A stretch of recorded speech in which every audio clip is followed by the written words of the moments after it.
So I want to introduce the first person who's going to speak here. A parent, a professor, a WEA member here in Olympia. Please welcome Sunshine Campbell.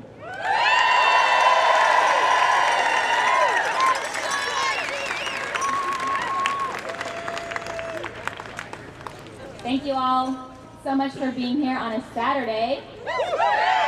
I'm honored to be in the presence of people who educate our nation's children. I am a parent. This is my son Deacon. This is our family friend Liam, and they are public school students. And as a parent and a teacher educator and a former teacher, I can't tell you how much I appreciate all that teachers do.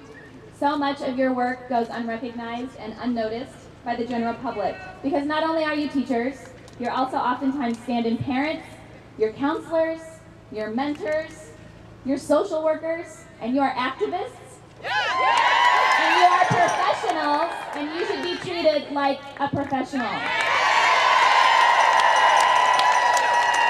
don't know if you can see my t-shirt.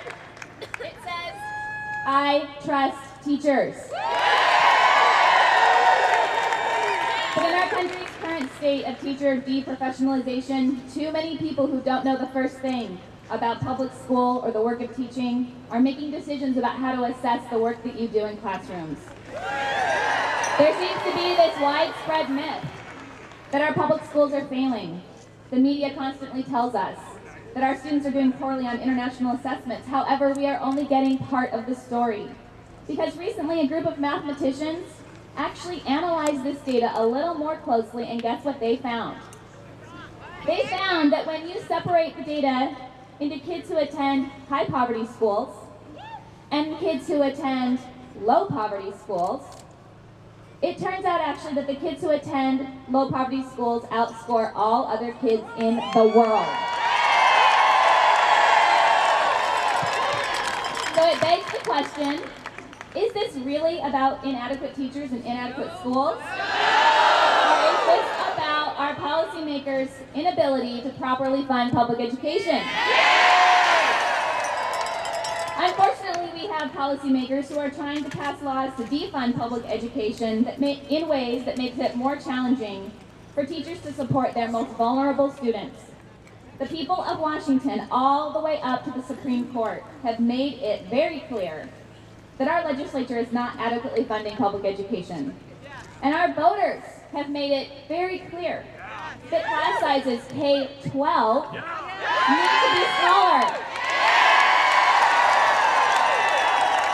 Teachers are speaking out against high-stakes testing and making it clear that these assessments are inaccurate measures of student success and teacher success. And across our state, parents like me are opting their children out of these high-stakes tests, and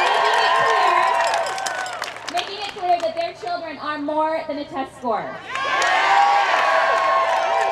Yet teachers, parents, and teacher advocates, those who are the most invested in public education and those who are the most knowledgeable about the lived experiences of students in our public schools, are no longer being asked to participate in conversations about the future of education. But I say it's time to crash that party. It's time to demand a place at the table. It's time to speak and have a voice in your profession. It's time for parents to stand up and say enough. It's time for people in higher ed to stand up and say no more.